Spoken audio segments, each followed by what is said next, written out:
Dr. Polisar mentioned that one of the mission statements of the State of Israel when it was first founded was to worry about Jews all over the world. So I hope that Rabbi Cooper won't mind me saying that the Wiesenthal Center became an extension of the Israeli mission statement to be worrying about the welfare of Jews, combating anti-Semitism all over the world, and behind the scenes, as Rabbi Cooper spoke once here before in the yeshiva, things that are being done behind the scenes for the welfare of the Jewish people and the welfare of the State of Israel. The Wiesenthal Center has a major role. I think much of it is just know it's happening without knowing how it's happening. Those are the kinds of things we keep behind the scenes, but we're very honored that Rabbi Cooper, straight off of the plane, has come to be able to share in this Holocaust program. Thank you, Father.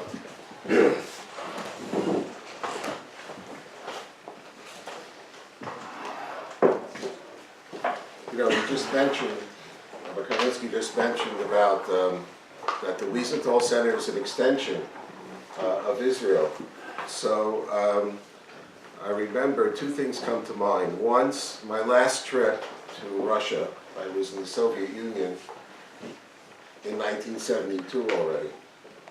So in '93, when the country was morphing away from communism, they had a trial of the Jewish editor of a newspaper. He was put on trial because he wrote that the Protocols of Zion was a lie. So he was put on trial. And we were there to try to persuade the judge. So on the way in, it was a difficult time for the people of Russia.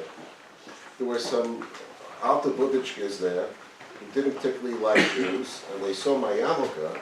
They really went crazy. They were paying, Pamiat was the name of the group then, the main anti-Semitic group. And one woman stepped up, and she led with a burst in Russian, plus a little spit my way. And I asked my friend, what did she say? She said that you're a dirty, Jewish, Zionist, Mossad, Chassid. So I told my friend who knew Russian, please tell her, I'm not a Chassid.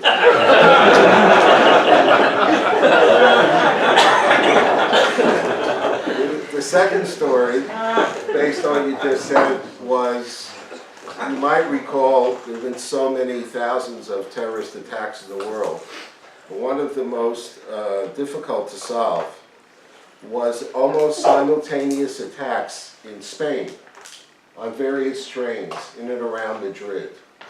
Devastating attack. Turned out it was more of a low-tech. What they did is that the terrorists, the main terrorist, saved his message in a draft and then sent a text to everyone who was going to be involved in the attacks what time to do it. You had all of the world's intelligence services trying to figure out for a year. Anyway, the Spanish government convened on the Yahrzeit, the anniversary, 1,500 supposed experts and politicians. I don't know why I was invited, but I went. It was very interesting. By the way, everyone except the victims were invited, which is, in general, the way governments work. And at the reception, at the end, I went over to a gentleman, I tapped him on the shoulder, and I gave him my card. And I said, you know, we've never met, but for the last 25 years, wherever I've gone, I've been told I worked for you. He had just retired as the head of the Mossad. So, I'm here for two reasons. Number one, I love my son-in-law, Rabbi Ben. As I see my mechutin, Bob, no pressure, has come along to hear me. I hope it'll be worthwhile. And secondly, I love David and still love fellow Shapell. I've known them since I came to Los Angeles in 1977.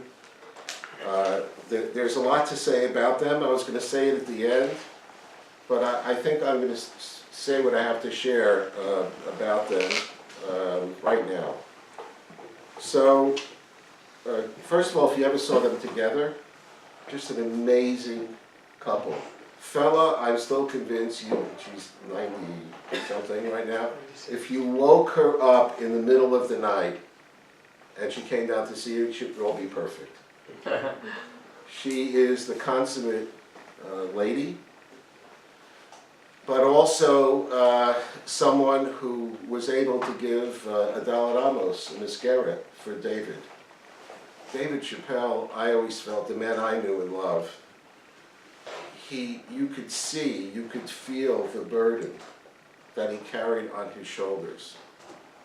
The intensity of this man's life, and somehow the combination of these two amazing people, amazing love affair, and what Rav Kalinsky just told you, the story about Eretz Yisrael not letting go is absolutely 100% the truth. Mensch trach, Gott lach, and of course, Fella, of course, made the right decision. So one story not about Fella, but about Fella. I was at I met with the mayor of Auschwitz, the city of Auschwitz, probably now 15, 20 years ago.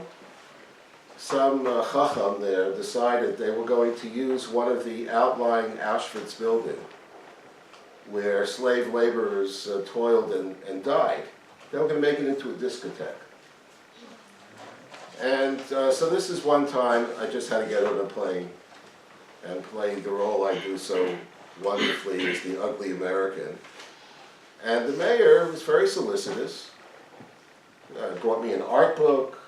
He said, there were Jews here for many hundreds of years, and we were once known as like an artist colony, and someday we hope the world will again identify this place, with beauty and art, shtuyot. So we're sitting there, not making too much progress, and I say to him, I noticed that on the way in, the location, the indentation in the door where the mezuzahs were in this house, still there. So by the way, I'm going from here to Israel. If you wish, I'll be very happy to send you a mezuzah so you can put it in the doorpost. That got him very nervous for obvious reasons. And then, to sort of make sure that we had his full attention, I said, by the way, I know exactly where we're sitting. This room was Fella Shapell's bedroom when she was a young person. Her mishpacha was in Auschwitz, and that building, which became City Hall, was their home.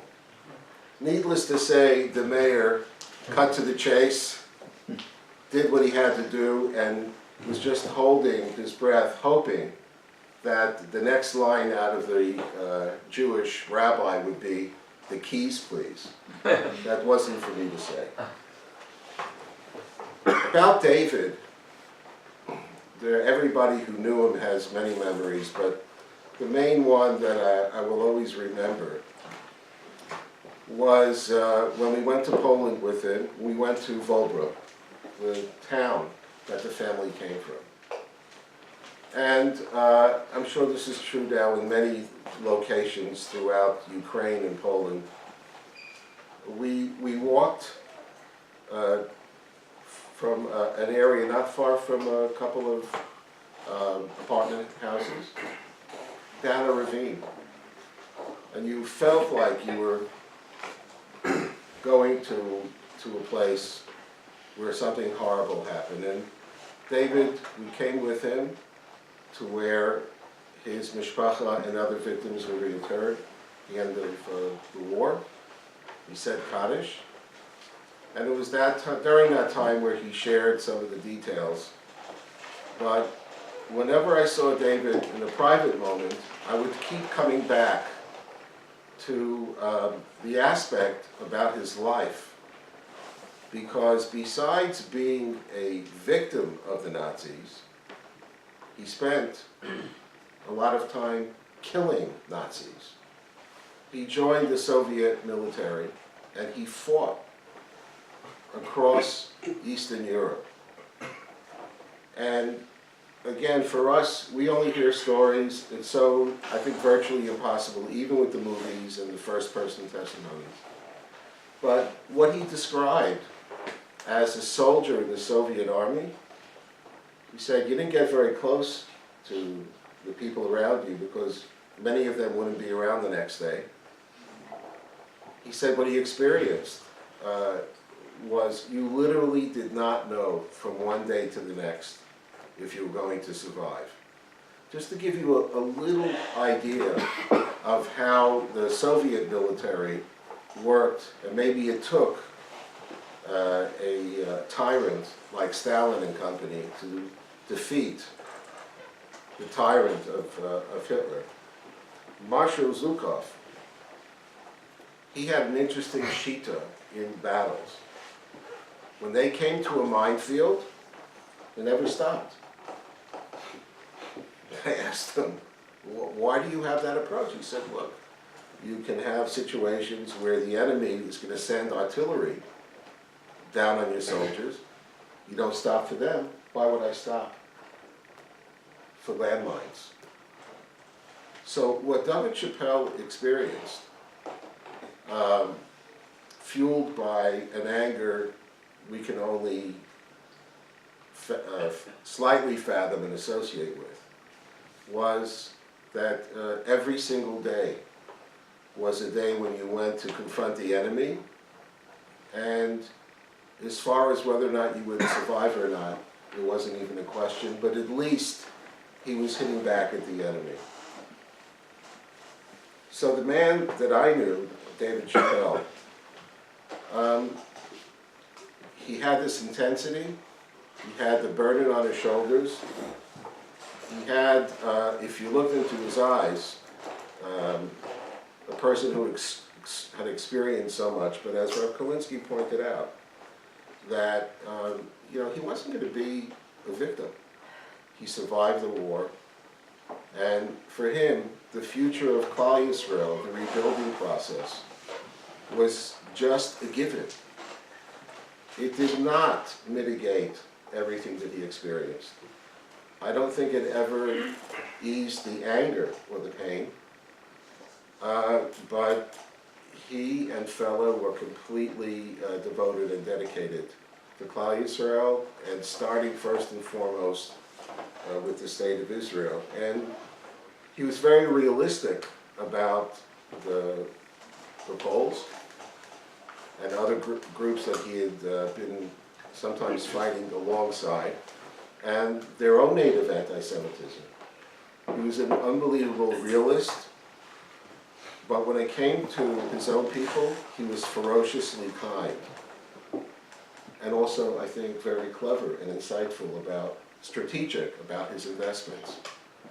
And the men and women who've learned at this yeshiva gave him and Fella great nachat, and counted among his very successful investments. Brilliant businessman.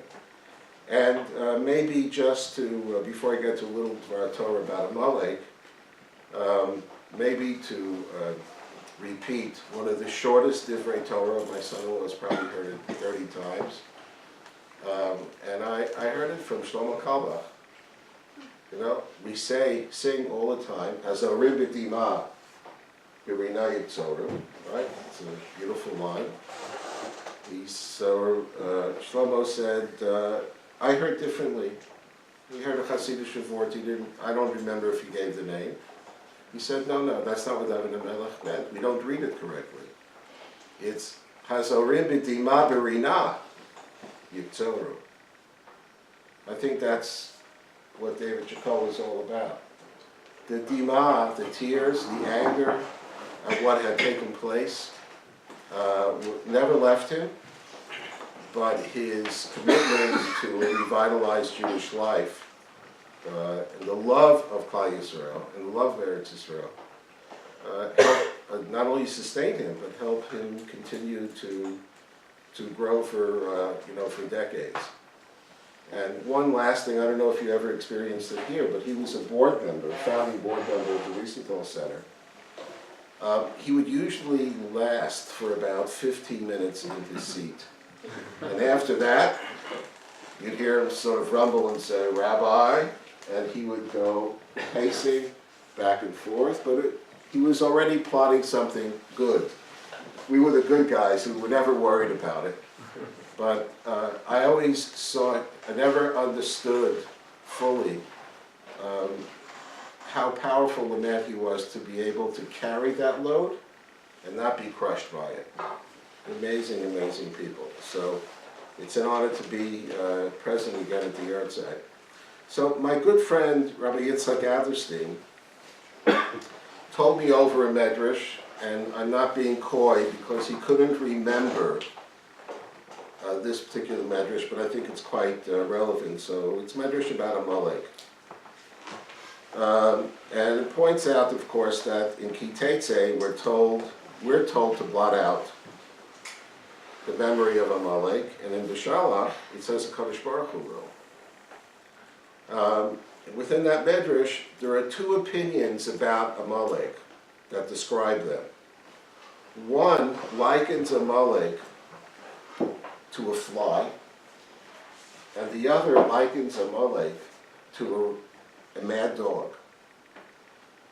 And if we're looking today at the anti-Semitism that we're confronting, and unfortunately it's a growth industry, will keep me working for as long as Kadosh Baruch Hu gives me the strength. But I think that the insight from those two descriptions say a lot. So when you talk about a fly, flies are attracted to decay. That's what they thrive on. And there are certain members of Amalek and other assorted anti-Semites who are always looking for the weaknesses and the chesronot, the deficiencies of the Jewish people. And let's admit it, even in Eretz Israel, you occasionally see that come out. We are far from perfect, we know that, but the fly who's attracted to finding fault in Jews and then harps on it. It doesn't leave. Once it gets there, it harps on it. Second is a mad dog. A mad dog attacks without provocation.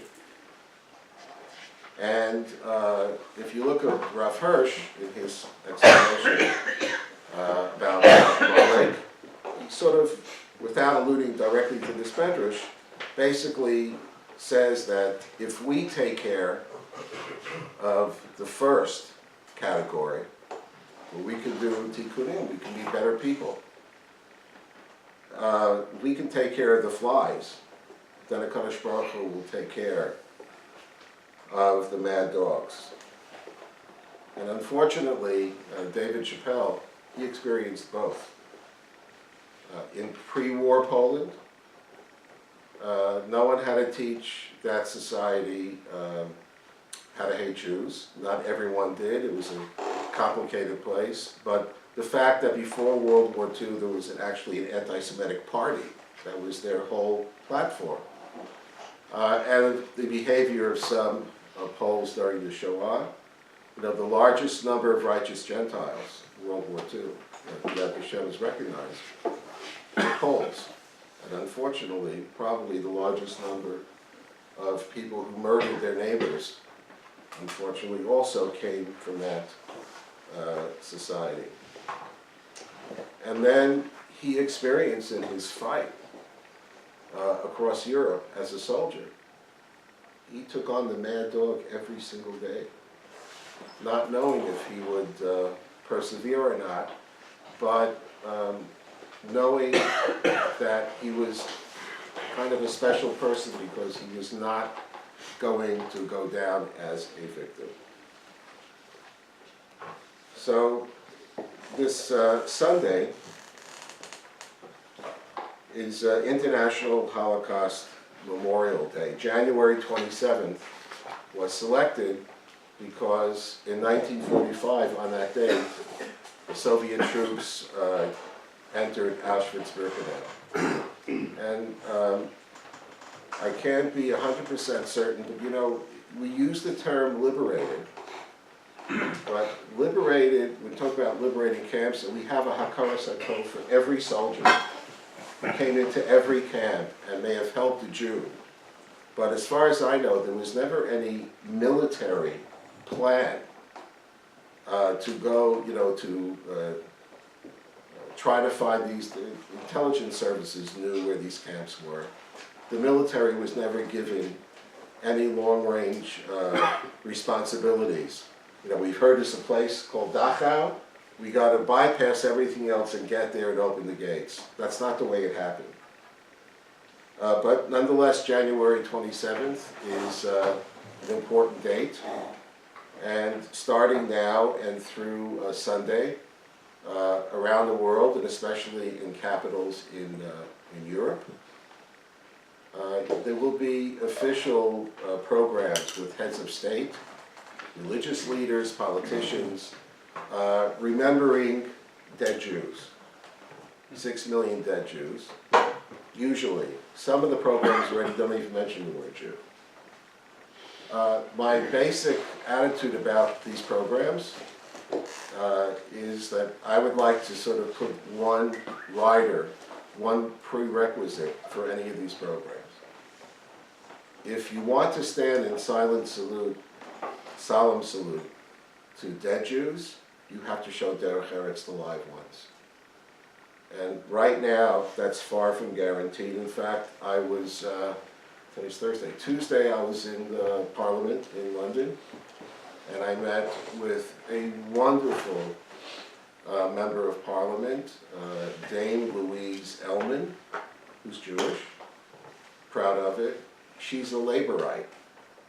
And this very quiet, distinguished, respectful lady has been trying to take on Jeremy Corbyn, and who has opened up the Labour Party wide for Holocaust deniers and anti-Semites, with pretty devastating results. And you can just imagine right now, if you're in the Jewish community in the UK, and you're looking at the whole Brexit stuff, and you're wondering, could it possibly be that Corbyn, who's embraced terrorists, including Hamas types, and has opened his party wide to Jew haters and Shoah deniers, could he possibly be living in 10 Downing Street sometime soon? It's not impossible. So when we talk about the threats of anti-Semitism, we put out the top 10 list at the end of each secular calendar year. So Corbyn and company has made it to the top 10 this year for obvious reasons. It's something we don't want to have to consider, but we're proud of the fact that there are people within Labour who are fighting back, but it's not simple. And one of the reasons, I'll get to why the fight against anti-Semitism today is so uneven and may be a losing proposition. So on April 29th, 1945, the day before he committed suicide in his bunker, Adolf Hitler wrote and predicted, quote, "Centuries will pass, but out of the ruins of our towns and monuments, the hatred against international Jewry and its helpers will grow." So Adolf Hitler, knowing that the Soviets were pounding right in the area, and he was going to be taken alive by the Russians, he was planning already his suicide and those around him. And what did he have on his mind to the last minute? And what? Hatred of Jews. Didn't kill enough of them. But he predicted that someday he would return. When? Centuries. So he knew he lost the war, but his goal of eradicating every living Jew had failed. Allied armies took control of the Nazi death factories from Auschwitz to Mauthausen to Dachau, and they amassed grisly evidence of what the world would come to call the Nazi Holocaust. For many years, the swastika became the symbol reviled by the world. But he was dead wrong in his prediction that it would take centuries for anti-Semitism to return. The world's oldest hate has roared back 75 years later. So it's, you know, a few years ago I brought a Muslim friend who we honored. I brought him from the Netherlands, a religious Muslim who's tried valiantly to fight against the anti-Semitism in his own community. He's a religious social worker. And he and his young family had to be put into the police protection program and pulled out of Amsterdam because he was accused by his own imam. We went every Friday to their shul. Accused from the Bima of being a Jew. And then his life was threatened, and the authorities in the Netherlands, instead of holding them up limo faith, right, that these are exactly the kind of people you want to see. Modern, Orthodox, religious people standing up for tolerance. So instead of going after those who threatened them, they pulled them out, destroyed their life in Amsterdam, and put them into a small town. So when we honored him in New York, the day after, I took Mehmet Sachin to Yeshiva University in New York, my alma mater. Richard Joel was the president then, and we set an appointment for them to meet. But what I did before is I took him into the Beis Medrash. And he stood there. He was transfixed and mesmerized. Now, I'm sure you know that Madras, Beis Medrash, it's like the same root, the same shorish. But he said, like, what's going on here? Looks like these young men that are screaming at each other, and you know. So I explained. I brought over one of the younger Rabbeim to explain, and what he came away with was the key to learning in a Beit Midrash is questioning, and the key experience in the Madras is memorizing. And I think in most places, if you have the chutzpah to raise a question, which would not usually happen, you'd probably get treated the same way they used to get treated in the Chayers, with a smack and a whack, just two different worlds. And he said, after we left that day, he said, you know, my own religious understanding was changed today by being in a Beit Midrash. My whole approach to my own faith has been transformed by what I experienced.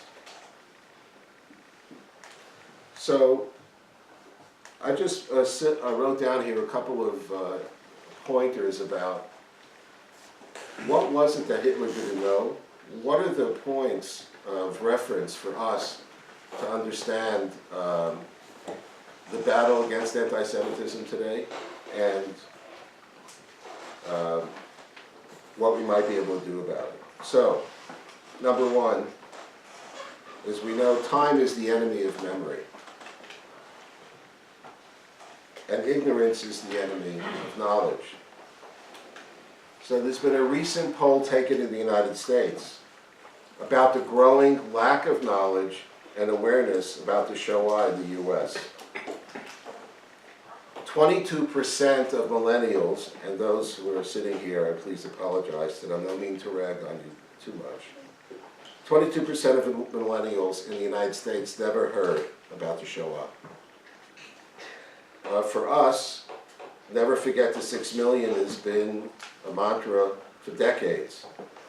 But Americans are forgetting, with all the films, books, monuments, museums. The survey found that nearly 1/3 of Americans and 4 in 10 millennials believe that 2 million Jews or fewer were killed during the Holocaust. Nearly half the adults and millennials could not name a Nazi concentration camp. 8 of 10 Americans have never visited a Holocaust museum. 2/3, and I really feel badly about the 2/3, never met or knew a Holocaust survivor. Such people are susceptible to cynical campaigns by neo-Nazis, by xenophobic nationalists, and regimes like Iran, who often use social media to mock the victims of the Shoah and to deny the Holocaust ever happened. Some of you are here, I know each year there are people from Europe. So for many people in Europe, the Star of David is the 21st century swastika. So why get worked up if Jews are attacked in the streets of Berlin, Paris, Stockholm, Copenhagen? If Israel is the equivalent of Nazi Germany. In fact, polls show that well over 150 million people in Europe believe that Israel is doing to the Palestinians what the Nazis did to the Jews.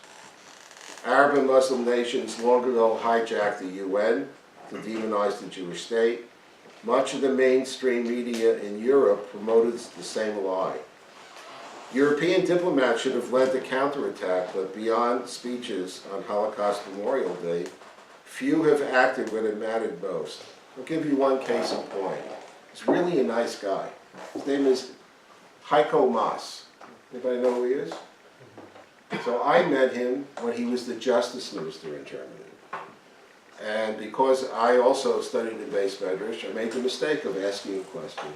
This is like 7 years ago, before the huge influx of people who came from anti-Semitic societies. I said, Mr. Justice Minister, what's Germany going to do about the people who come and bring in their luggage the anti-Semitic hatred from the native lands in the Arab and Muslim world? He didn't have an answer then. Germany, 1 million migrants later, doesn't have an answer now, and it remains a problem. But it goes deeper than that for Heiko Maas. You know, he went to Auschwitz a few months ago, first major German politician in probably 20 years to go, which was a good thing. And he has stated more than once that he went into politics, quote, because of Auschwitz. So here's another Shaila, he's now the foreign minister. So if you went into politics because of Auschwitz, how is it that you do everything to trade with Iran? You never take on the Iranian leaders when they deny the Shoah. And now he is the leader of the effort to thwart the sanctions that President Trump has put on Tehran in order to keep the alleged, basically non-existent nuclear deal alive. So here's a person who believes in his heart he's there for the right reason, but when it comes tachlis time, he hasn't done a thing. And by the way, it's kind of a strange thing to say something positive about a 32-year-old chancellor named Kurz from Austria, in whose coalition he has parties that are right there skating on the edge of Nazism. So he's done two things recently. Number one, when Rouhani came to Vienna about 6 weeks ago at a joint press conference, you know, they do now these things, he took him on publicly. The little Austrian guy took on Rouhani and said, we can't accept that Iran officially denies the Holocaust and does things like that. Whatever reason that Kurtz did it. And then,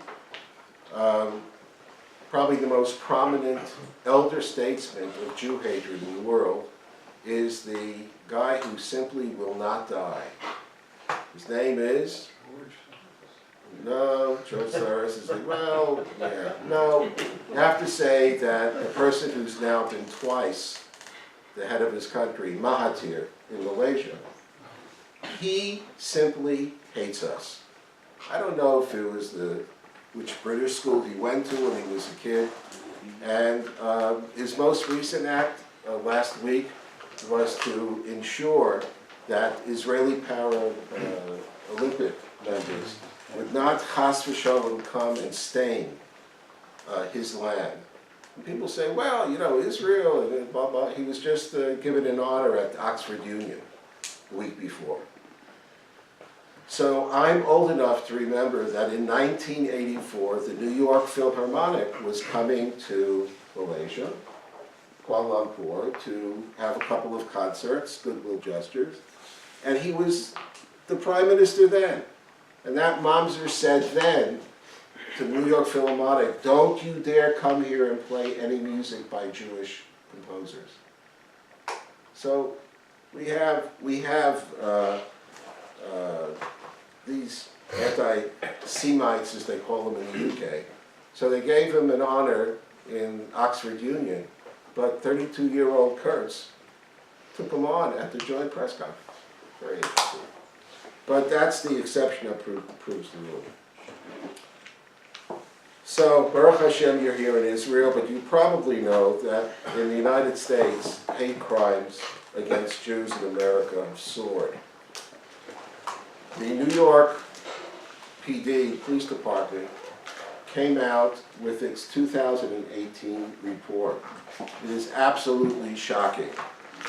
The number of hate crimes against New York Jews last year was more than double all the other identified minority groups, including LGBT, Latinos, blacks, more than double everyone else. The massacre of 11 Jews on a Shabbos morning in Pittsburgh was the most violent anti-Semitic crime in American history. What's the good news?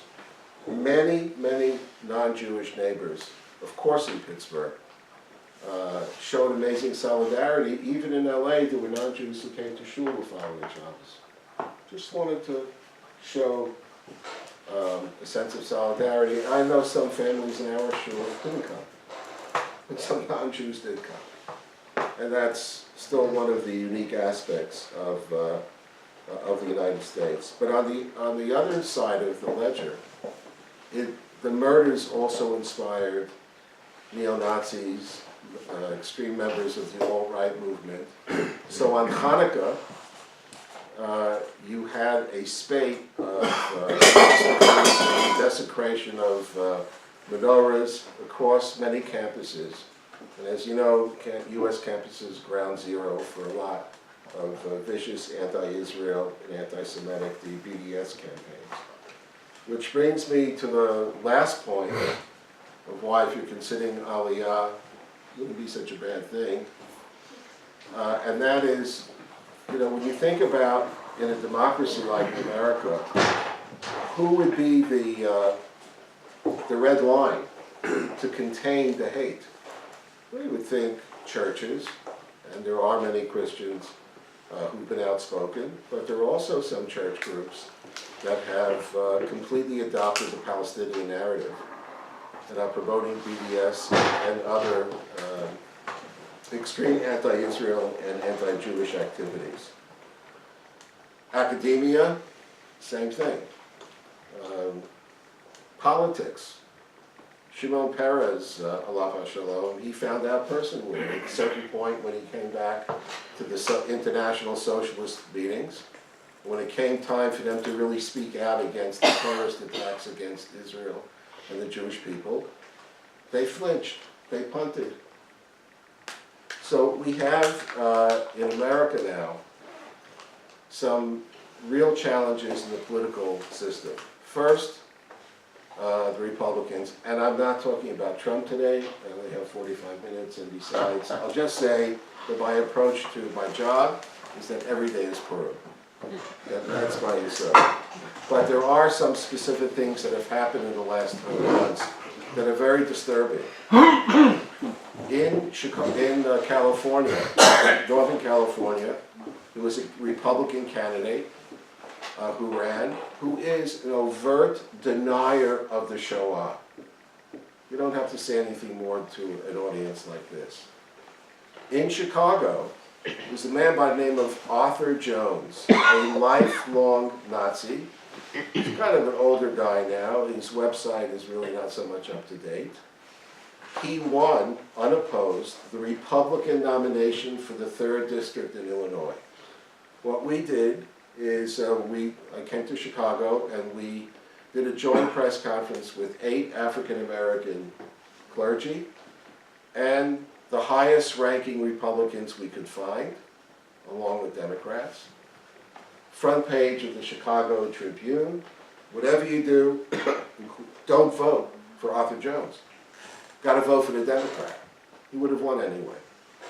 Arthur Jones, Republican candidate, Nazi, hates Jews and blacks, got 56,000 votes on election day in November in Chicagoland. Unbelievable. But that pales in comparison to the other terrorists that we have, and this is just now beginning to unfold. And that is with the Democratic Party. I have to say that many of the activists in the American Muslim and Arab community have been at it for a long time in the Democratic Party. They've done their homework, they spent their time, they put their candidates out, and now we have Palestinian-American Rashida Tlaib and another Muslim congresswoman from Minnesota, Somali-American, and her name is Omar. And what these people have to say, you can Google their names, what they have to say about dual loyalties, that they're for BDS. One ran in a close primary and told the Jewish community, no, I'm for a two-state solution, I'm for continued aid for Israel. The minute she won, one-state solution for BDS, and then it had the chutzpah. Imagine someone who's a hyphenated American accusing not only American Jews, but people in Congress who voted against the whole concept of BDS, accused them of dual loyalty. So we have now, we wrote to Nancy Pelosi, who's the new Speaker in the House of Representatives, urging her to do something about these two. You know what she did? She put Omar on the House Foreign Relations Committee, a freshman. And the other one is on the House Oversight Committee, which means that my theory about every day being Purim, I have no problems, even by next Hanukkah, I'm sure I'll have rayas every day in the calendar. But we now have a new situation emerging in the United States. We don't know if it's temporary or long range, in which the bipartisan approach to fighting anti-Semitism, the bipartisan support for the state of Israel, America's only ally in the Middle East, reliable ally, it's gone, doesn't exist.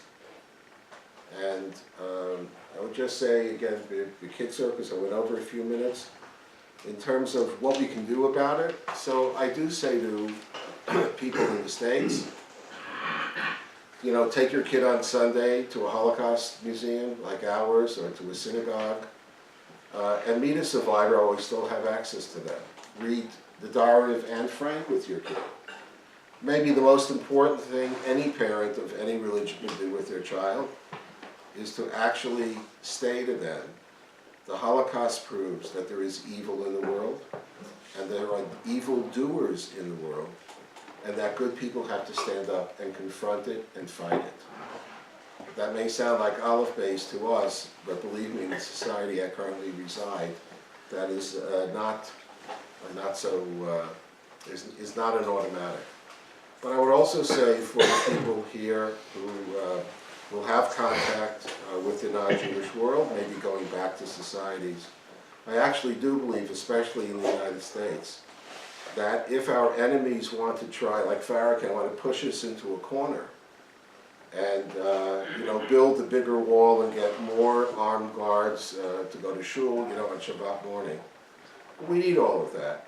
But we should be the ones who are reaching out when it comes to Aniyei Ircha, when it comes to the people in the local communities where you reside who are not Jews, who need help. We have responsibilities.